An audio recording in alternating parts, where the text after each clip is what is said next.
Olá, hoje no JBN nós vamos falar sobre as mudanças do Fundeb. As alterações aumentam seu alcance e ampliam em 13 pontos percentuais os recursos destinados ao setor pela União.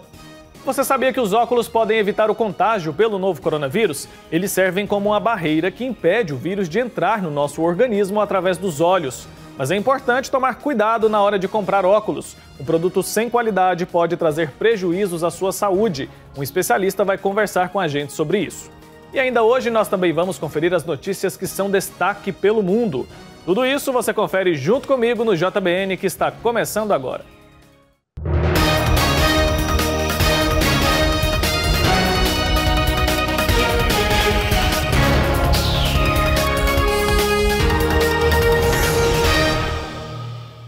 Uma boa noite para você que está acompanhando o JBN desta terça-feira. Muito obrigado pela sua companhia. Olha só, o novo Fundeb, aprovado pelo Congresso Nacional, torna permanente o Fundo de Manutenção e Desenvolvimento da Educação Básica e de Valorização dos Profissionais da Educação. Além disso, a mudança aumenta seu alcance e amplia em 13 pontos percentuais os recursos destinados ao setor pela União. O repórter Pedro Henrique Rabelo tem mais detalhes para a gente. Acompanhe a reportagem. Você sabe o que significa a sigla Fundeb? Fundo de Manutenção e Desenvolvimento da Educação Básica. É dele que sai boa parte do dinheiro investido em educação no nosso país. Só no ano passado, cerca de 165 bilhões de reais foram utilizados. Ele voltou a ser destaque no mês de agosto, já que a proposta de emenda à Constituição número 26 foi aprovada no Congresso Nacional. Os parlamentares entenderam, e isso não foi de agora, é um estudo muito longo, né? Nós temos a professora Dorinha, que foi a relatora dessa PEC, é uma deputada lá do estado do Tocantins, né, que vem fazendo esse estudo junto com outros parlamentares, dentro da Comissão de Educação na Câmara e no Senado, e levantaram a importância realmente de aumentar esse investimento em educação básica, né? Porque a nossa educação básica no Brasil, infelizmente, ela piorou muito nos últimos anos. O papel do Fundeb é redistribuir recursos para a educação básica. 70% do dinheiro é aplicado para o pagamento de salários dos professores e diretores. O restante na aquisição de livros, transporte e também na manutenção das escolas. O fundo entrou em vigor em janeiro de 2007 e precisava ser melhorado, já que atinge da pré-escola ao terceiro ano do ensino médio. Então hoje, por exemplo, a transparência não é muito boa, né? É quase inexistente. Então por isso que a gente tem muitos casos de corrupção, de muitas fraudes. O que essa PEC agora prevê, essa PEC 26 aprovada, PEC 26, né, aprovada agora em 2020, o que ela prevê é um aumento da transparência. Então cada município vai ter que publicar em meios online, meios digitais, né, a transparência, todas as contas do recurso recebido, do recurso investido em educação básica em cada município. Então isso com certeza vai facilitar, porque a população vai ter acesso. E a população tendo acesso, ela consegue cobrar. Assim como o investimento em educação é fundamental para o desenvolvimento da nossa sociedade, responsabilidade com os gastos públicos também são. E sobre este assunto, a PEC 26 também trouxe novidades.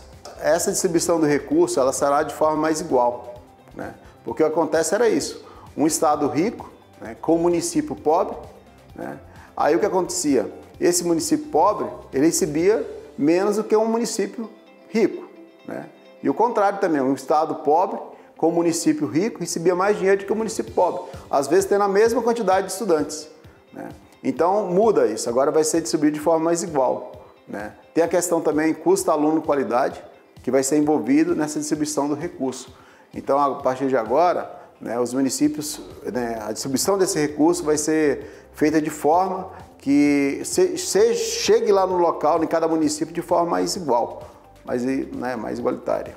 Outro papel do Fundeb, e que foi reforçado com a votação da PEC 26, é a responsabilidade em diminuir cada vez mais a desigualdade de recursos entre os municípios. Garantindo o repasse, é possível que os administradores possam se concentrar na educação infantil, um direito dos alunos brasileiros e que será aprimorado nos próximos anos. Então o Fundeb é extremamente importante para dar, né, condições iguais a todos os estudantes brasileiros, né? a toda a população brasileira que necessita de escola pública. O novo Fundeb vai permitir mais investimentos na educação brasileira nos próximos anos. E se melhora a educação, melhora também a expectativa de um futuro melhor para o nosso país. Tomara que melhore mesmo. Toda mudança que vem para somar é bem-vinda. A gente sabe que o governo continua querendo mexer no Fundeb. Agora querem usar o dinheiro, parte desse dinheiro do fundo, para financiar um novo programa social. A proposta não foi muito bem aceita. A gente espera que nenhuma medida que prejudique a qualidade da educação seja aprovada, mas a gente continua acompanhando. O assunto agora é a nossa visão. Você sabia que o uso de óculos pode reduzir o contágio do novo coronavírus? É o que diz um estudo norte-americano. Veja na reportagem. O novo coronavírus já infectou mais de 4 milhões de brasileiros, causando mais de 130 mil mortes. No mundo, o número é ainda mais assustador. Mais de 970 mil pessoas perderam a vida. E quando achávamos que a curva estava caindo, uma nova onda de infectados vem preocupando a Europa. Em meio a este cenário, informações valiosas estão fazendo toda a diferença. E uma delas é que uma pesquisa recente apontou que o uso de óculos diminui a probabilidade de infecção da Covid-19. Foi um estudo epidemiológico publicado agora essa semana, em que acho que são cerca de 250, 270 pacientes avaliados, e eles viram que desses pacientes, 10 ou 19 pacientes somente usavam óculos, 20 pacientes, ou seja, a maioria dos pacientes desse grupo não usavam óculos.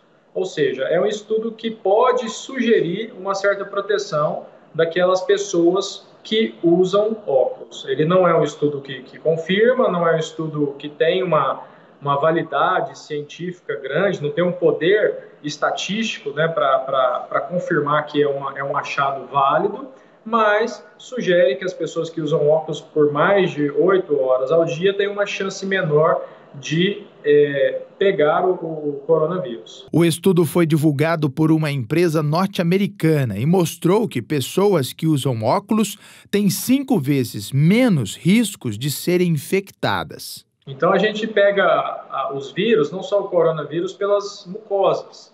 Então pela mucosa nasal, pela boca e também pela conjuntiva, que são as mucosas, que é a mucosa do olho.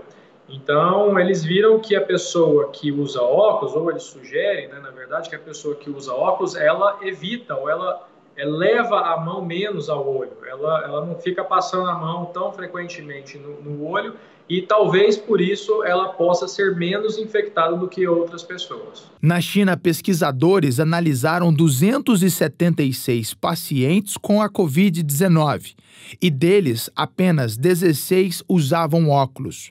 Uma outra boa orientação da classe médica é que evitem o uso de lentes de contato. Esses números chamam a atenção, sim, mas é importante deixar bem claro, se você não faz o uso diariamente de um óculos de grau, não é recomendado que você passe a utilizar só para não ser infectado. As orientações continuam sendo as mesmas, que você já conhece muito bem. Não faz sentido a pessoa simplesmente começar a usar um óculos com grau, ou um óculos com uma lente sem grau por conta disso aí. Então, qual que é a ideia, no fim das contas? Não é o óculos em si, é simplesmente a manipulação, ou seja, não passar a mão no olho, Então, é lavar a mão toda hora, não passar a mão no olho, é o que leva realmente ao não contágio. E a gente continua falando sobre óculos, mas agora um alerta para você que tem aquela mania de comprar naquelas bancas no semáforo ou no camelô. É que usar óculos sem saber a procedência pode ser muito prejudicial para a sua saúde. Sobre isso eu vou conversar agora com o oftalmologista Lucas Farias. Lucas, boa noite para o senhor. O que é mais perigoso, a gente comprar lá no camelô? Um óculos de grau ou um óculos solar? Boa noite. Bom, ambos podem trazer prejuízos para a visão e para a saúde dos olhos dos pacientes. Às vezes o barato pode sair caro. Muitas alterações podem estar relacionadas a isso. Por exemplo, os óculos de sol muitas vezes não têm uma qualidade boa da lente, com proteção ultravioleta, e isso a longo prazo pode trazer problemas como catarata ou até problemas sérios na retina. Os óculos de grau, que também são comprados sem procedência, muitas vezes não têm o grau correto, isso pode trazer dificuldades de foco, dificuldades de concentração, dor de cabeça. Então, ambos têm muitos problemas. Entendi. A luz ultravioleta, os raios UV, eles podem prejudicar a nossa retina, certo? Mesmo assim, é melhor a gente ficar sem nenhum óculos do que usar o óculos comprado sem procedência? Por quê? Sim, muitas vezes essas lentes com uma qualidade questionável, elas têm alguns tipos de filtros para escurecer a lente que podem, na verdade, prejudicar os olhos e esses problemas futuros na retina, ao contrário da lente natural do olho, que protege pelo menos parcialmente. Então, na dúvida, se é para usar um óculos de sol sem procedência ou não usar, o melhor é não usar. Quais são os problemas mais graves que o uso de um óculos sem procedência pode provocar na saúde da gente?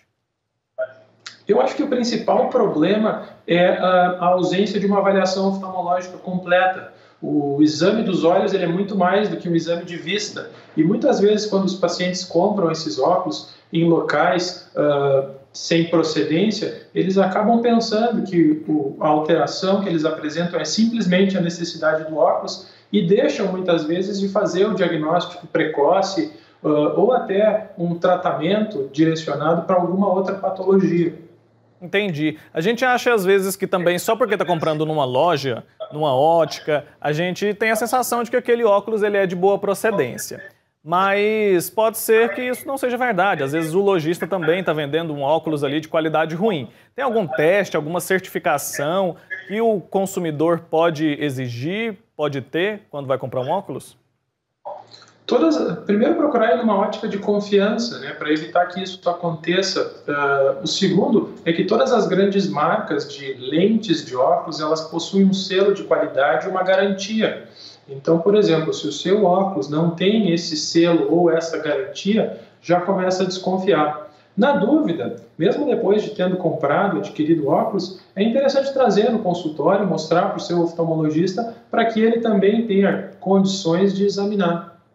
Tem uma certeza maior, né? Porque, como o senhor disse aí no início, Exato. O barato às vezes pode sair caro, né? Com certeza. Tá certo. Muito obrigado pelos esclarecimentos do senhor, pelas informações, pelo seu tempo, por esclarecer mesmo, tirar as dúvidas das pessoas que assistem o JBN. Obrigado, viu? Obrigado pelo espaço. Uma boa noite. Boa noite.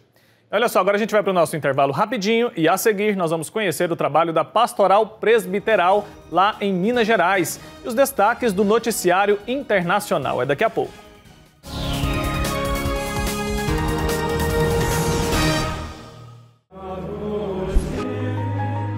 E tudo que pedirem com fé na oração, vós o recebereis. Pai nosso que estais nos céus, santificado seja o vosso nome, venha a nós o vosso reino. Ave Maria, cheia de graça, o Senhor é convosco. Creio em Deus Pai Todo-Poderoso, Criador do céu e da terra, e em Jesus Cristo, seu único Filho, nosso Senhor, que foi concebido pelo poder do Espírito Santo, nasceu da Virgem Maria. Creia no poder da oração, creia no poder do Divino Pai Eterno.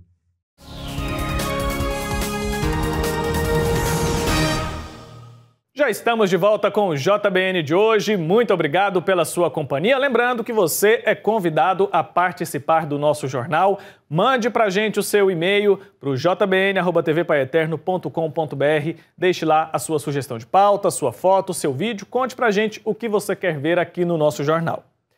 É momento de conferir as notícias que são destaque pelo mundo. Acompanhe comigo. Após uma longa batalha jurídica, a Uber ganhou uma licença para restabelecer as operações em Londres pelos próximos 18 meses. Em novembro de 2019, a empresa havia sido impedida de atuar na capital inglesa depois que a administração municipal acusou o aplicativo de não oferecer segurança aos usuários do serviço. E o mundo atingiu a triste marca de 1 milhão de mortos por Covid-19 nesta segunda-feira. O número é baseado em estatísticas reunidas pela Universidade Americana Johns Hopkins, mas a maioria das autoridades de saúde acredita que os números reais de mortes são bem maiores. Desde o início da pandemia, 33 milhões de pessoas foram diagnosticadas com a doença em todo o planeta. Enquanto é registrado um aumento de contágio na Europa, agentes de saúde fizeram um protesto em frente ao Hospital La Paz, em Madrid. Eles exigem melhores condições de trabalho na luta contra a pandemia na capital espanhola. Os especialistas vêm alertando Madrid há semanas que os números estão piorando rapidamente, com um alto número de leitos de UTI ocupados. A capital é responsável por mais de 1/3 das internações na Espanha.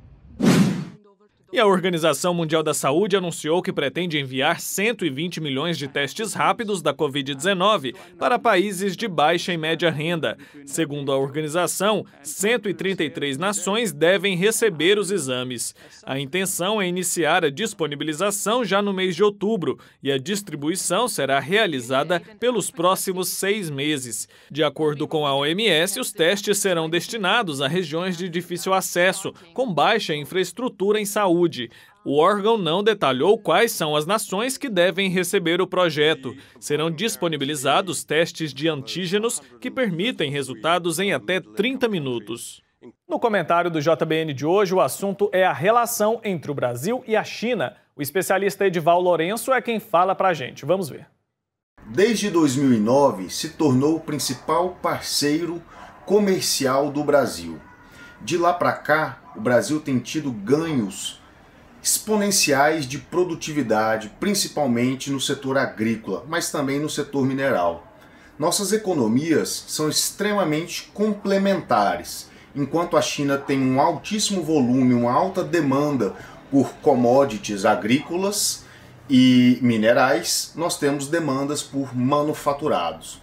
E a China é a indústria do mundo no setor dos manufaturados, e isso já vem de algum tempo. Quando você analisa friamente os números da agricultura brasileira, você percebe que o crescimento está intrinsecamente conectado à demanda externa. Não necessariamente o crescimento da soja brasileira se deu para atender o mercado nacional. Não, foi de fato para o mercado externo, para as exportações. E o grande cliente nesse contexto é exatamente a China, o dragão asiático. Recentemente, muito se diz sobre uma inclinação do Brasil ideológica, principalmente pela presença do Donald Trump, do presidente americano, que tem um alinhamento muito grande com o presidente brasileiro, das relações comerciais entre Brasil e Estados Unidos. Só que a gente tem que analisar que no campo das commodities agrícolas, no campo agroalimentar e de mineração, os Estados Unidos são exatamente concorrentes do Brasil. Nós concorremos por espaço para vender os nossos produtos aqui plantados, aqui produzidos. Então, neste contexto, a China segue sendo o principal cliente do Brasil, principal parceiro comercial, principalmente em função dessa complementariedade que existe entre as duas economias. Muito foi feito até o momento para estreitar os laços da relação comercial. É uma relação nada ideológica, puramente comercial, e a China segue sendo esse parceiro interessante para o mercado brasileiro. Isso aí, muito obrigado, Edival Lourenço, pelo comentário de hoje. Hoje, o Santuário Sagrada Família de Goiânia, em Goiás, foi elevado à Basílica Menor. A celebração foi presidida pelo arcebispo metropolitano da capital, Dom Washington Cruz. Você confere aí agora imagens da missa, que contou com a presença de fiéis e autoridades políticas. Esta é a terceira igreja a se tornar basílica aqui no estado. Além dela, temos também o Santuário Basílica de Trindade e o Santuário Basílica de Nossa Senhora do Perpétuo Socorro. Amanhã você confere todos os detalhes de como foi essa celebração super especial aqui no JBN, tá bom? E no último domingo aconteceu a 17ª Romaria ao Santuário Diocesano de Nossa Senhora da Salete, em Caldas Novas. Todos os anos, milhares de fiéis participam de uma procissão de 10 quilômetros que começa na paróquia Nossa Senhora das Dores, no centro da cidade, e vai até o santuário. Por causa da pandemia da Covid-19, esse ano não foi possível realizar a caminhada, mas uma missa solene foi celebrada pelo bispo de Ipameri, Dom José Francisco Rodrigues do Rego. Essas fotos que vocês viram aí enquanto eu estava falando são desse momento especial, um pouco diferente nesse ano, mas que não perde a importância e não diminui em nada a fé dos devotos de Nossa Senhora da Salete. Olha só, cuidar de quem cuida. Em Belo Horizonte, a Pastoral Presbiteral oferece aos padres as condições necessárias para a sua própria realização humana e vocacional. Vamos conhecer um pouco desse trabalho na reportagem da Gabriele Assis. Seguindo o ensinamento, cuidai de vós mesmos e de todo o rebanho sobre o qual o Espírito Santo vos estabeleceu como guardiões, como pastores, a Arquidiocese de Belo Horizonte, com sua rede de comunidades de fé, cuida dos pobres e de excluídos, com o importante trabalho dos sacerdotes. E para fortalecer sempre mais quem se dedica a esses cuidados, a Arquidiocese investe em projetos que contribuem para o exercício do ministério sacerdotal. Promove, assim, mais formação, partilhas, integração e cuidado com a saúde a partir da Pastoral Presbiteral e do programa Saúde Sempre Mais. A Arquidiocese de Belo Horizonte ela é pioneira nesse trabalho de cuidado com os padres. Isso está assim, no sangue de Dom Valmor. Quando ele chegou a Belo Horizonte, ele dedicou logo no início de criar a Pastoral Presbiteral. E isso vem gradativamente encorpando, criando uma cultura de ajudas e de redes entre os padres. De fato, com a presença criativa de Dom Valmor, a Arquidiocese de Belo Horizonte tem cada vez mais fortalecido a pastoral presbiteral, cuidando da vida e missão de nossos padres. Para isso temos as regiões episcopais com a presença dos bispos auxiliares, os vigários episcopais, as foranias e os vigários forâneos e também os representantes dos presbíteros que formam o corpo da pastoral presbiteral. Realizamos os retiros espirituais, temos o conselho presbiteral, o conselho episcopal e também as várias reuniões de partilha espontâneas, reciclagens, aprofundamento de vários assuntos. A Pastoral Presbiteral zela pela saúde física e psíquica dos presbíteros, além de fornecer os meios necessários para uma formação permanente nas dimensões comunitária, humana, intelectual e pastoral. Em sinergia com os trabalhos da pastoral está o programa Saúde Sempre Mais, que dedica diversas atividades aos seminaristas, padres atuantes e eméritos. O programa existe há cerca de 2 anos, com sede no Convívio Emaús e lança um olhar de cuidado com os presbíteros da Arquidiocese. No sentido de promover saúde, despertar nos religiosos, a saúde como um valor, como uma necessidade para o autocuidado. E nesse sentido, é uma série de ações que são executadas com vários parceiros e a PUC participa dessa parceria com os cursos do Instituto de Ciências Biológicas da Saúde, trazendo atividades tanto de prevenção quanto de promoção à saúde para trazer mais qualidade de vida. Esse cuidado com quem cuida é essencial para os padres no exercício da vocação. Por exemplo, o tempo presente que nós estamos vivendo hoje, que tempo difícil, né? Então, assim, está todo mundo sofrendo, não tem como falar que não tem ninguém sofrendo, porque de certa forma causa um impacto na vida de todo mundo. Então, como lidar com isso, como lidar com as emoções? E a Pastoral Presbiteral, nesse momento, ela vem nos auxiliar, nos ajudar, nos apoiar. Aí a gente já é pastor, e também é ovelha, porque precisamos desse cuidado. A pastoral proporciona aos presbíteros as condições necessárias para as realizações humanas e vocacionais. É claro que temos muitos desafios, por exemplo, no tempo da pandemia, quantas reflexões, esse novo tempo nos interpela, nos traz como questões. Mas nos alegramos muito pelas inúmeras reuniões virtuais que geraram projetos, gestão solidária, evangelização missionária, mostrando assim a força de nossa fraternidade presbiteral. Que me leva pra frente é o amor de Deus. É isso, a gente finaliza assim o JBN de hoje. Muito obrigado pela sua audiência. Amanhã, quarta-feira, eu tô de volta. É claro que eu conto com a sua companhia, então um forte abraço para você. Se cuide, até lá.